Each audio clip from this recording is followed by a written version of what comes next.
الحمد لله رب العالمين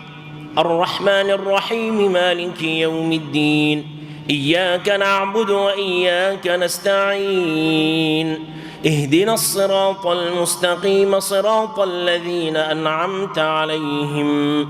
غير المغضوب عليهم ولا الضالين.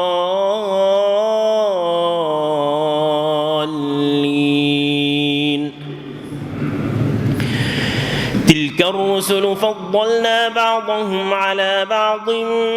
منهم من كلم الله ورفع بعضهم درجات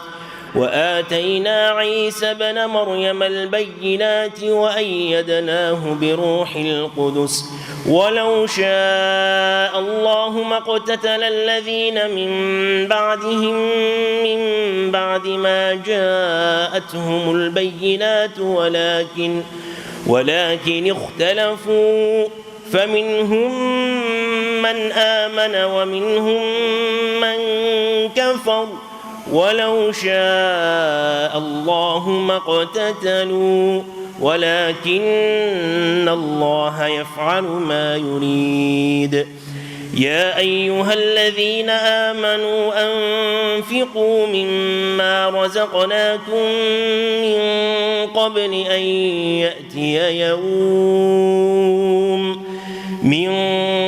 أن يأتي يوم لا بيع فيه ولا خلة ولا شفاعة والكافرون هم الظالمون. الله لا إله إلا هو الحي القيوم لا تأخذه سنة ولا نوم له ما في السماوات وما في الأرض من ذا الذي يشفع عنده إلا بإذنه يعلم ما بين أيديهم وما خلفهم ولا يحيطون بشيء من علمه إلا بما شاء وسع كرسيه السماوات والأرض ولا يؤوده حفظهما وهو العلي العظيم. لا إكراه في الدين قد تبين الرشد من الغي فمن يكفر بالطاغوت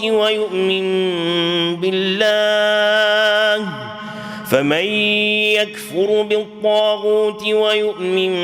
بالله فقد استمسك بالعروة الوثقى لا انفصام لها والله سميع عليم. الله ولي الذين آمنوا يخرجهم من الظلمات إلى النور والذين كفروا أولياؤهم الطاغوت يخرجونهم من النور إلى الظلمات أولئك أصحاب النار هم فيها خالدون. ألم تر إلى الذي حاج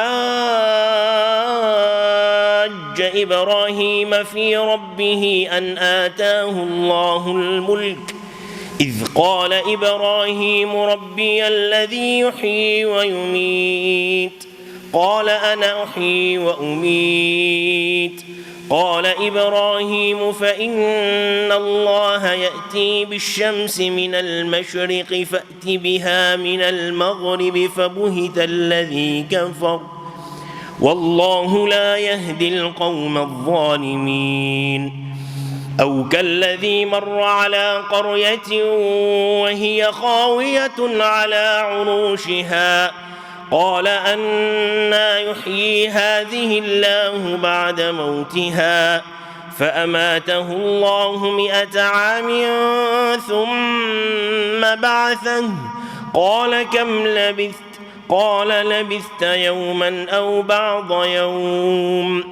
قال لبثت يوما أو بعض يوم قال بل لبثت 100 عام فانظر قال بل لبثت 100 عام فانظر إلى طعامك وشرابك لم يتسنه وانظر إلى حمارك ولنجعلك آية للناس وانظر إلى العظام كيف ننشزها ثم نكسوها لحما فلما تبين له قال أعلم أن الله على كل شيء قدير وإذ قال إبراهيم رب أرني كيف تحيي الموتى قال أولم تؤمن قال بلى ولكن ليطمئن قلبي قال فخذ 4 من الطير فصرهن إليك ثم اجعل على كل جبل منهن جزءا ثم ادعهن يأتينك سعيا واعلم أن الله عزيز حكيم مثل الذين ينفقون أموالهم في سبيل الله كمثل حبة أنبتت 7 سنابل في كل سنبلة 100 حبة والله يضاعف لمن يشاء والله واسع عليم الذين ينفقون أموالهم في سبيل الله ثم لا يتبعون ما أنفقوا منا ولا أذى لهم أجرهم عند ربهم ولا خوف عليهم ولا هم يحزنون قول معروف ومغفرة خير من صدقة يتبعها أذى والله غفور حليم يا أيها الذين آمنوا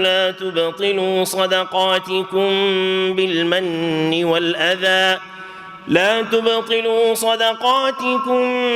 بالمن والأذى كالذي ينفق ماله رئاء الناس ولا يؤمن بالله واليوم الآخر فمثله كمثل صفوان عليه تراب فأصابه وابل فتركه صلدا لا يقدرون على شيء مما كسبوا والله لا يهدي القوم الكافرين ومثل الذين ينفقون أموالهم ابتغاء مرضات الله وتثبيتا من أنفسهم كمثل جنة بربوة أصابها وابل فآتت أكلها ضعفين فإن لم يصبها وابل فطل والله بما تعملون خبير أيود أحدكم أن تكون له جنة من نخيل وعنب تجري من تحتها الأنهار له فيها من كل الثمرات وأصابه الكبر وله ذرية ضعفاء فأصابها إعصار فيه نار فاحترقت كذلك يبين الله لكم الآيات لعلكم تتفكرون يا أيها الذين آمنوا أنفقوا من طيبات ما كسبتم ومما أخرجنا لكم من الأرض ولا تيمموا الخبيث منه تنفقون ولستم بآخذيه إلا أن تغمضوا فيه واعلموا أن الله غني حميد. الشيطان يعدكم الفقر ويأمركم بالفحشاء والله يعدكم مغفرة منه وفضلا والله واسع عليم. يؤتي الحكمة من يشاء ومن يؤت الحكمة فقد أوتي خيرا كثيرا وما يذكر إلا أولو الألباب. فإن الله يعلمه وما للظالمين من أنصار. إن تبدوا الصدقات فنعما هي وإن تخفوها وتؤتوها الفقراء فهو خير لكم ويكفر عنكم من سيئاتكم والله بما تعملون خبير. ليس عليك هداهم ولكن الله يهدي من يشاء وما تنفقوا من خير فلأنفسكم وما تنفقون إلا ابتغاء وجه الله وما تنفقوا من خير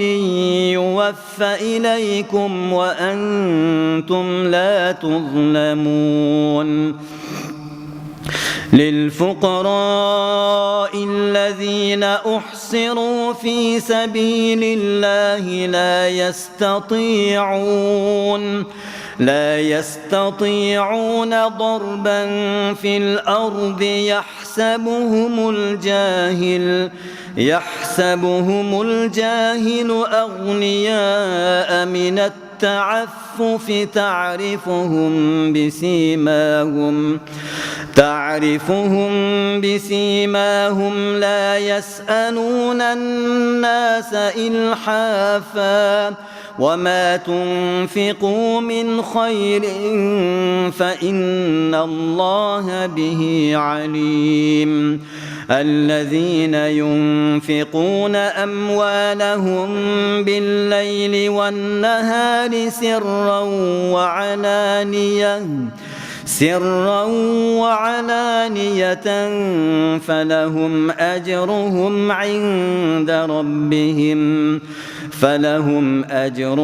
عند ربهم ولا خوف عليهم ولا هم يحزنون. الذين يأكلون الربا لا يقومون إلا كما يقوم الذي يتخبطه الشيطان من المس ذلك بأنهم قالوا إنما البيع مثل الربا وأحل الله البيع وحرم الربا. فمن جاءه موعظة من ربه فانتهى فله ما سلف وأمره إلى الله ومن عاد فأولئك أصحاب النار هم فيها خالدون. يمحق الله الربا ويربي الصدقات والله لا يحب كل كفار أثيم. إن الذين آمنوا وعملوا الصالحات وأقاموا الصلاة وآتوا الزكاة لهم أجرهم عند ربهم ولا خوف ولا خوف عليهم ولا هم يحزنون يا أيها الذين آمنوا اتقوا الله وذروا ما بقي من الربا إن كنتم مؤمنين فإن لم تفعلوا فأذنوا بحرب من الله ورسوله وإن تبتم فلكم رؤوس أموالكم لا تظلمون ولا تظلمون وإن كان ذو عسرة فنظرة إلى ميسرة وأن تصدقوا خير لكم إن كنتم تعلمون واتقوا يوما ترجعون فيه إلى الله ثم توفى كل نفس ما كسبت وهم لا يظلمون يا أيها الذين آمنوا إذا تداينتم بدين إلى أجل مسمى فاكتبوه وليكتب بينكم كاتب بالعدل ولا يأب كاتب أن يكتب كما علمه الله فليكتب وليملل الذي عليه الحق وليتق الله ربه ولا يبخس منه شيئا فإن كان الذي عليه الحق سفيها أو ضعيفا أو لا يستطيع أن يمله فليملل وليه بالعدل واستشهدوا شهيدين من رجالكم فإن لم يكونا رجلين فرجل وامرأتان ممن ترضون من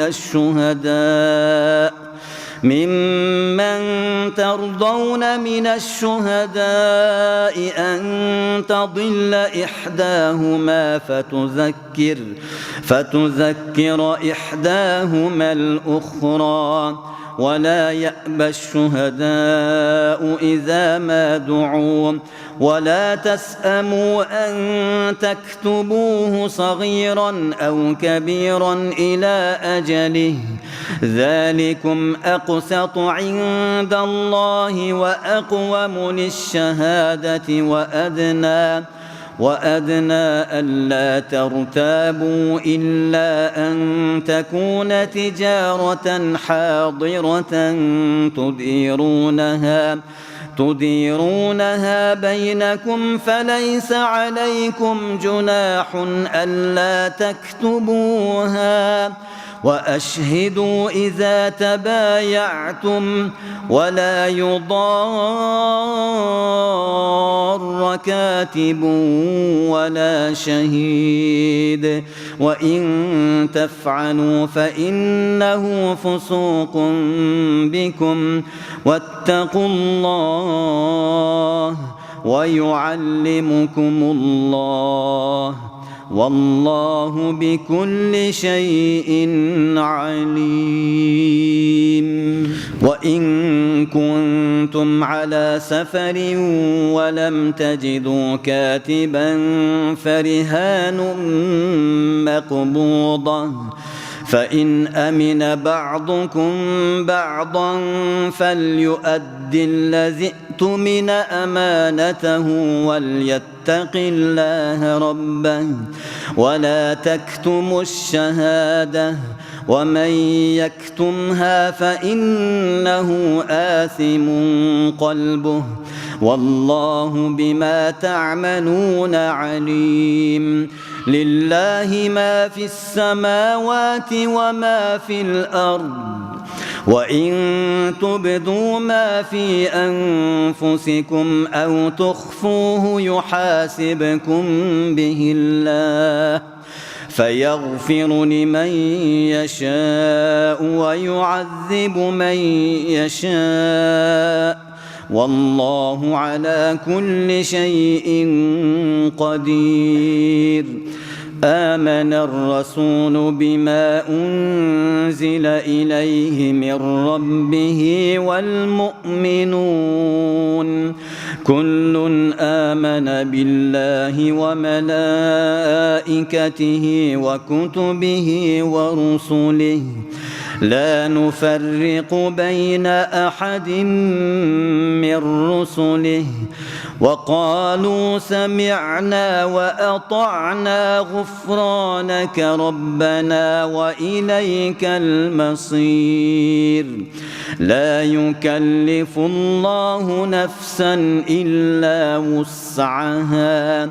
لها ما كسبت وعليها ما اكتسبت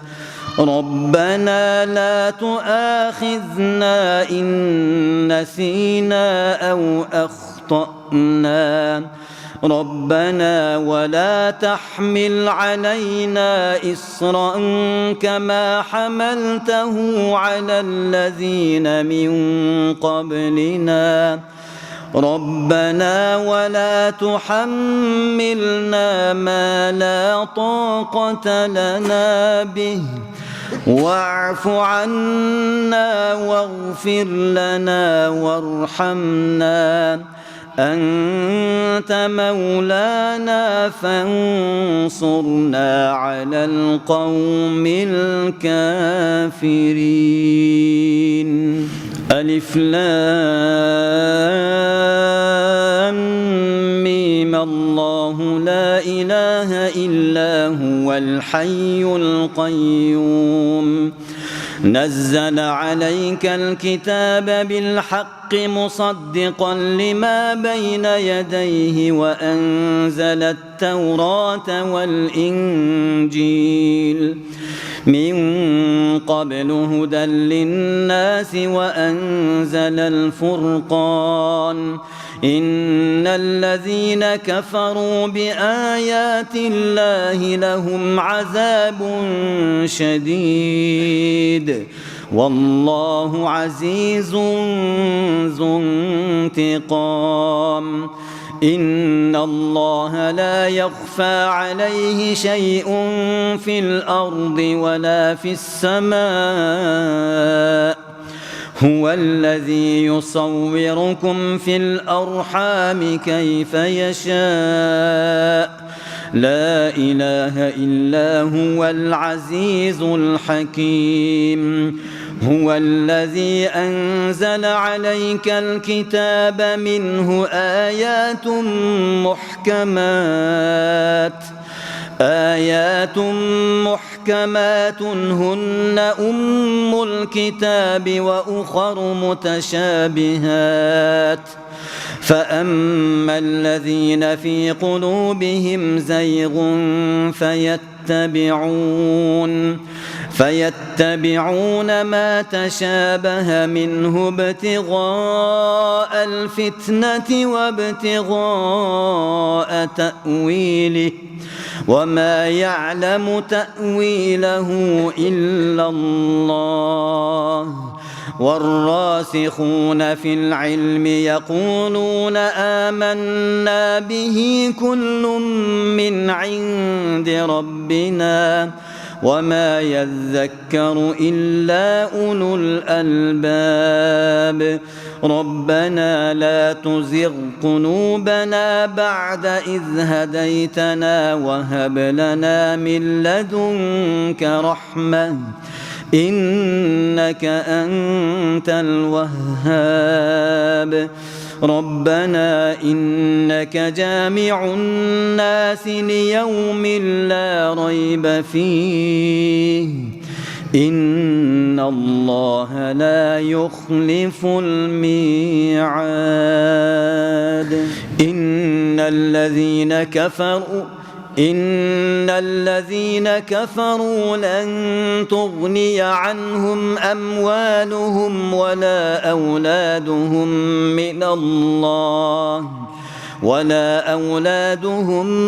من الله شيئا وأولئك هم وقود النار كدأب آل فرعون والذين من قبلهم كذبوا بآياتنا فأخذهم الله بذنوبهم والله شديد العقاب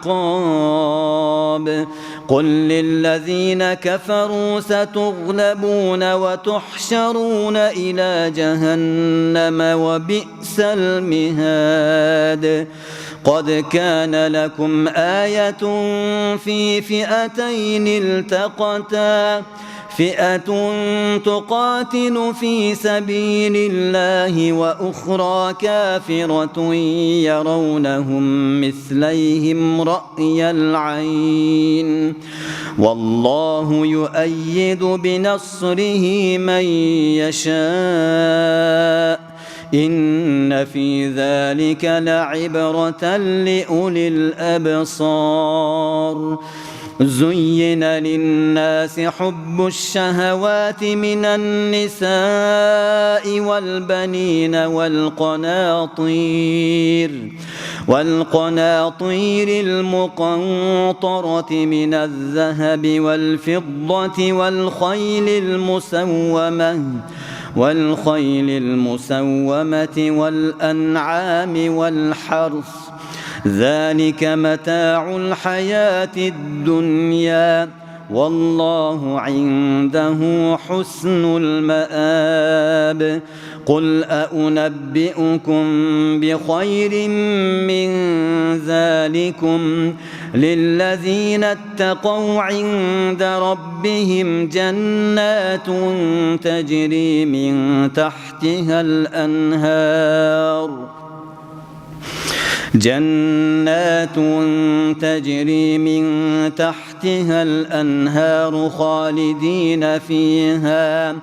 خالدين فيها وأزواج مطهرة ورضوان من الله والله بصير بالعباد الذين يقولون ربنا إننا آمنا فاغفر لنا ذنوبنا وقنا عذاب النار الصابرين والصادقين والقانتين والمنفقين والمستغفرين بالأسحار شهد الله أنه لا إله إلا هو والملائكة وأولو العلم قائما بالقسط لا إله إلا هو العزيز الحكيم إن الدين عند الله الإسلام وما اختلف الذين أوتوا الكتاب إلا من بعد ما جاءهم العلم بغيا بينهم ومن يكفر بآيات الله فإن الله سريع الحساب فإن حاجوك فقل أسلمت وجهي لله ومن اتبعن وقل للذين أوتوا الكتاب والأميين أأسلمتم فإن أسلموا فقد اهتدوا وإن تولوا فإنما عليك البلاغ والله بصير بالعباد إن الذين يكفرون بآيات الله ويقتلون النبيين بغير حق ويقتلون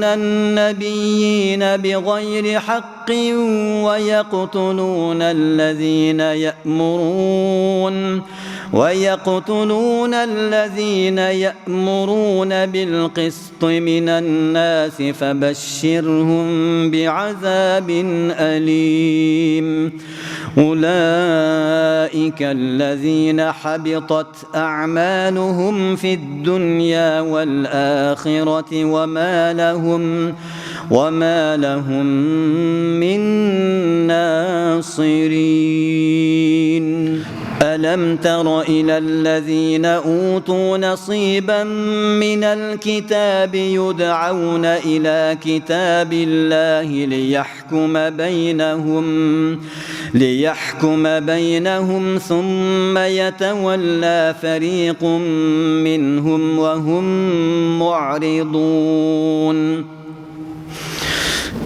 وهم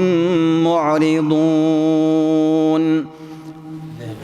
ذلك بأنهم قالوا لن تمسنا النار ألم تر إلى الذين أوتوا نصيبا من الكتاب يدعون إلى كتاب الله ليحكم بينهم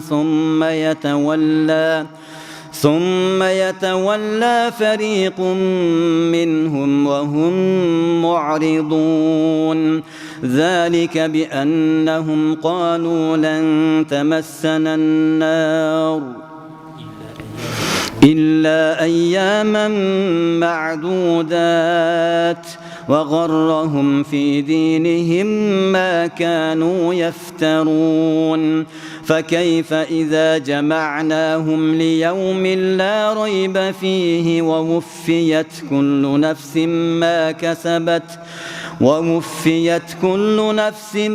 ما كسبت وهم لا يظلمون قل اللهم مالك الملك تؤتي الملك من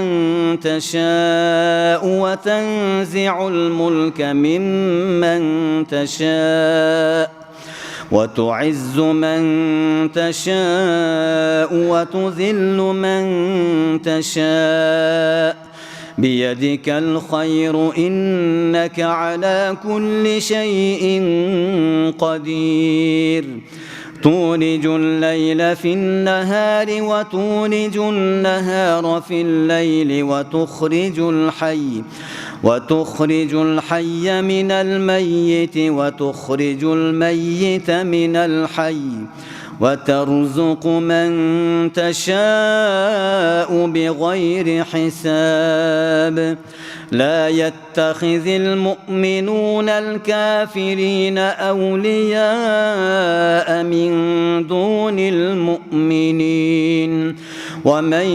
يفعل ذلك فليس من الله في شيء إلا أن تتقوا منهم تقاه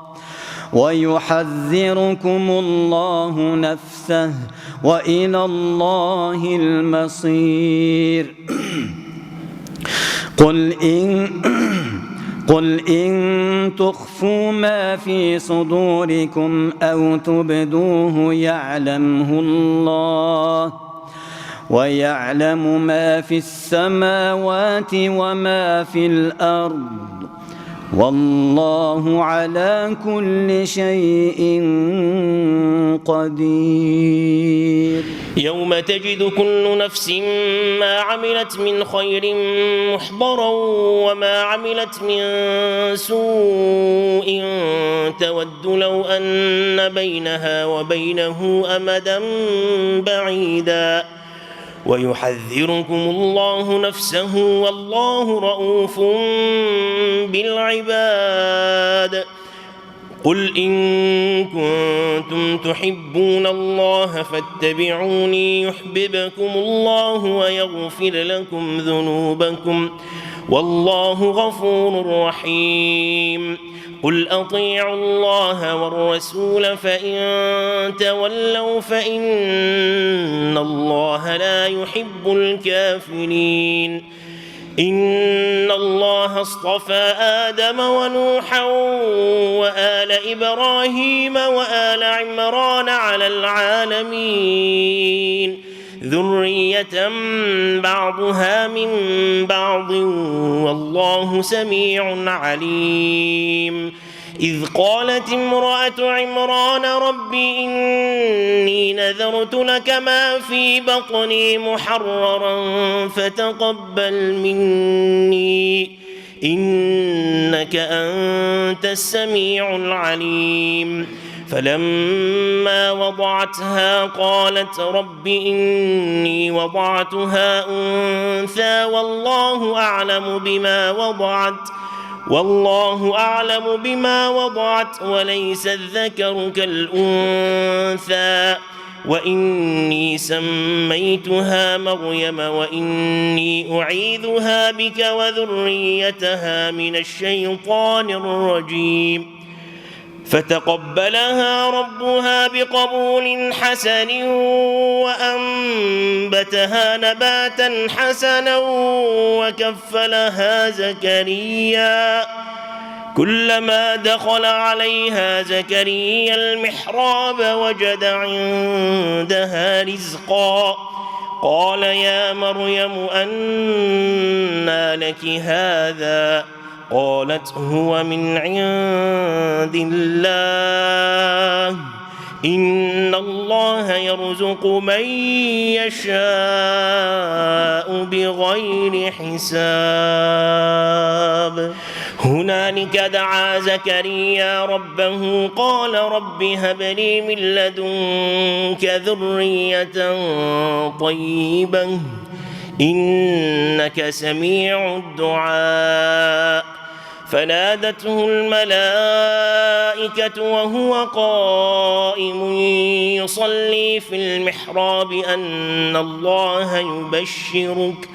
يبشرك بيحيى مصدقا بكلمة من الله وسيدا وحصورا ونبيا من الصالحين. قال رب أنى يكون لي غلام وقد بلغني الكبر وامرأتي عاقر قال كذلك الله يفعل ما يشاء إذا قضى أمرا فإنما يقول له كن فيكون.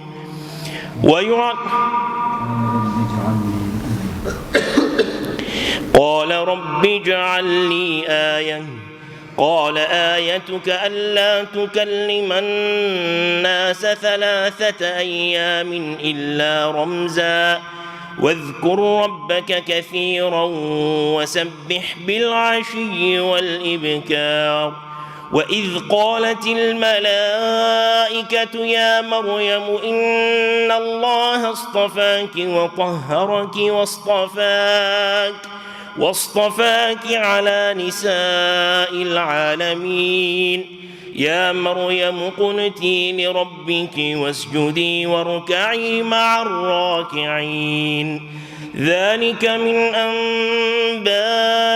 الغيب نوحيه إليك وما كنت لديهم إذ يلقون أقلامهم أيهم يكفل مريم وما كنت لديهم إذ يختصمون. إذ قالت الملائكة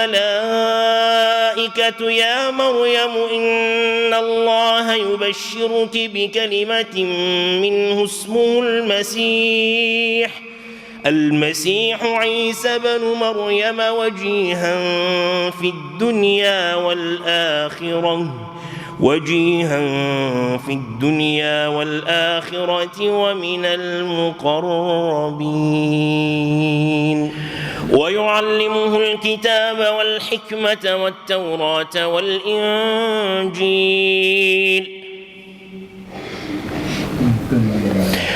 ويكلم الناس في المهد وكهلا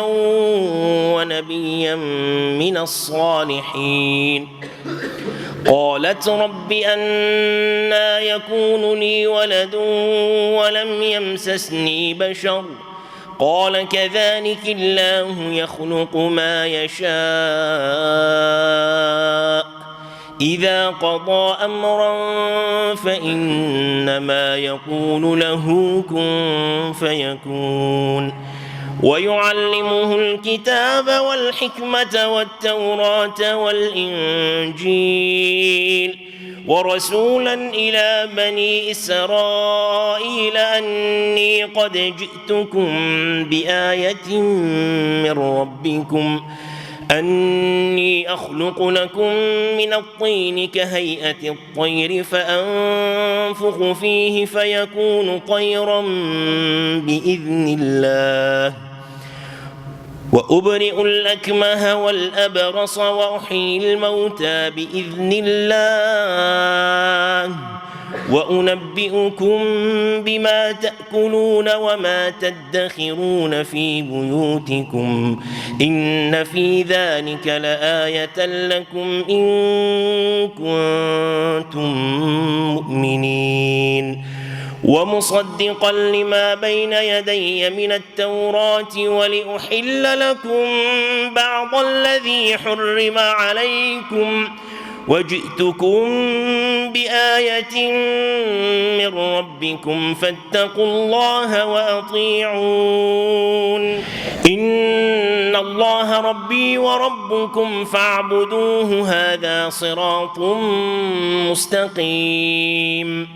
فلما أحس عيسى منهم الكفر قال من أنصاري إلى الله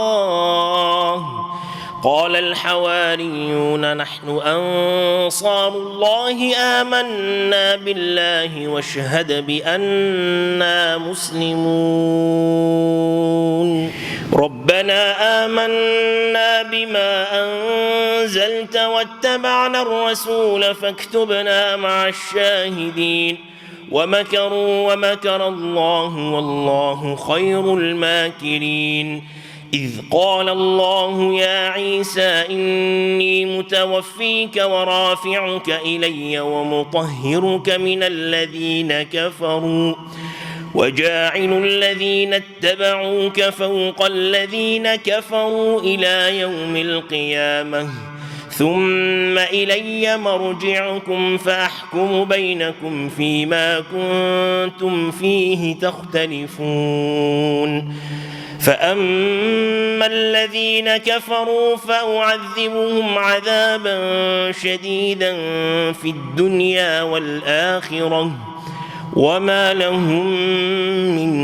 ناصرين وأما الذين آمنوا وعملوا الصالحات فيوفيهم أجورهم والله لا يحب الظالمين ذلك نتلوه عليك من الآيات والذكر الحكيم إن مثل عيسى عند الله كمثل آدم خلقه من تراب ثم قال له كن فيكون الحق من ربك فلا تكن من الممترين فمن حاجك فيه من بعد ما جاءك من العلم فقل تعالوا ندع أبناءنا وأبناءكم ونساءنا ونساءكم وأنفسنا وأنفسكم ثم نبتهل فنجعل لعنة الله على الكاذبين إن هذا لهو القصص الحق وما من إله إلا الله وإن الله لهو العزيز الحكيم فإن تولوا فإن الله عليم بالمفسدين قل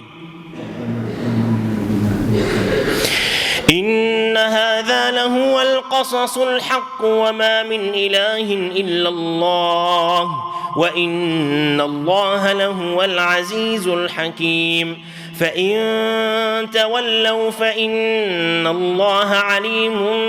بالمفسدين قل يا أهل الكتاب تعالوا إلى كلمة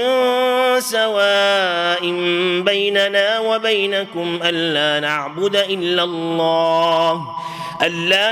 إلا الله ولا نشرك به شيئا ولا يتخذ بعضنا بعضا أربابا من دون الله فإن تولوا فقولوا اشهدوا بأننا مسلمون يا أهل الكتاب لم تحاجون في إبراهيم وما أنزلت التوراة والإنجيل إلا من بعده أفلا تعقلون ها أنتم هؤلاء حاججتم فيما لكم به علم فلم تحاجون فيما ليس لكم به علم والله يعلم وأنتم لا تعلمون ما كان إبراهيم يهوديا ولا نصرانيا ولكن كان حنيفا مسلما وما كان من المشركين إن أولى الناس بإبراهيم للذين اتبعوه وهذا النبي والذين آمنوا والله ولي المؤمنين ودت طائفة من أهل الكتاب لو يضلونكم وما يضلون إلا أنفسهم وما يشعرون يا أهل الكتاب لم تكفرون بآيات الله وأنتم تشهدون يا أهل الكتاب لم تصدون عن يا أهل الكتاب لم تلبسون الحق بالباطل وتكتمون الحق وأنتم تعلمون يا أهل الكتاب لم تلبسون الحق بالباطل وتكتمون الحق وأنتم تعلمون وقالت طائفة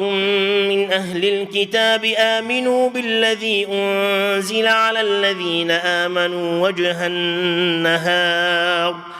وجه النهار واكفروا آخره لعلهم يرجعون ولا تؤمنوا إلا لمن تبع دينكم قل إن الهدى هدى الله أن يؤتى أحد مثل ما أوتيتم أو يحاجوكم عند ربكم قل إن الفضل بيد الله يؤتيه من يشاء والله واسع عليم يختص برحمته من يشاء والله ذو الفضل العظيم ومن أهل الكتاب من إن تأمنه بقنطار يؤده إليك ومنهم من إن تأمنه بدينار لا يؤده إليك إلا ما دمت عليه قائما ذلك بأنهم قالوا ليس علينا في الأميين سبيل ويقولون على الله الكذب وهم يعلمون بلى من أوفى بعهده واتقى فإن الله يحب المتقين إن الذين يشترون بعهد الله وأيمانهم ثمنا قليلا أولئك لا خلاق لهم في الآخرة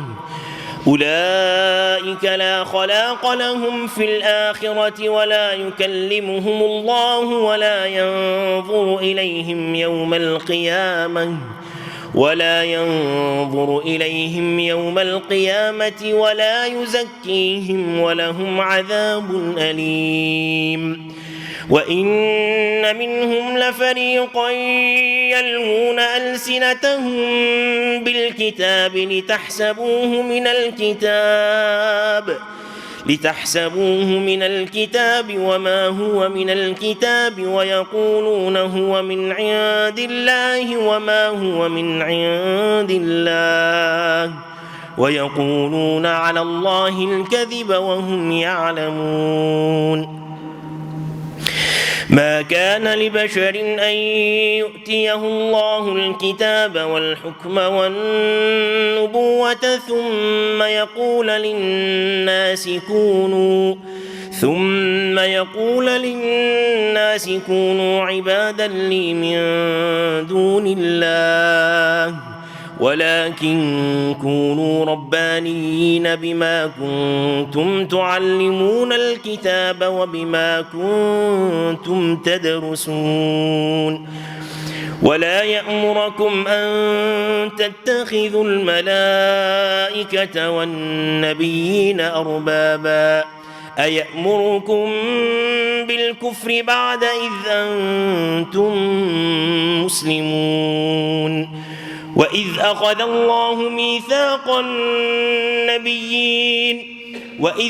الله ميثاق النبيين لما آتيتكم من كتاب وحكمة ثم جاءكم رسول مصدق لما معكم لتؤمنن به ولتنصرنه قال أأقررتم وأخذتم على ذلكم إصري قالوا أقررنا قال فاشهدوا وأنا معكم من الشاهدين. فمن تولى بعد ذلك فأولئك هم الفاسقون. أفغير دين الله يبغون وله أسلم من في السماوات والأرض طوعا وكرها وإليه يرجعون. قل آمنا بالله وما أنزل علينا وما أنزل على إبراهيم وإسماعيل وإسحاق ويعقوب والأسباط وما أوتي موسى وعيسى والنبيون من ربهم لا نفرق بين أحد منهم ونحن له مسلمون. ومن يبتغ غير الإسلام دينا فلن يقبل منه وهو في الآخرة من الخاسرين. كيف يهدي الله قوما كفروا بعد إيمانهم وشهدوا أن الرسول حق وجاءهم البينات والله لا يهدي القوم الظالمين. أولئك جزاؤهم أن عليهم لعنة الله والملائكة والناس أجمعين خالدين فيها لا يخفف عنهم العذاب ولا هم ينظرون إلا الذين تابوا من بعد ذلك وأصلحوا فإن الله غفور رحيم. إن الذين كفروا بعد إيمانهم ثم ازدادوا كفرا لن تقبل توبتهم وأولئك هم الضالون. إن الذين كفروا وماتوا وهم كفار فلن يقبل من أحدهم ملء الأرض ذهبا ولو افتدى به أولئك لهم عذاب أليم وما لهم من ناصرين. لن تنالوا البر حتى تنفقوا مما تحبون وما تنفقوا من شيء فإن الله به عليم.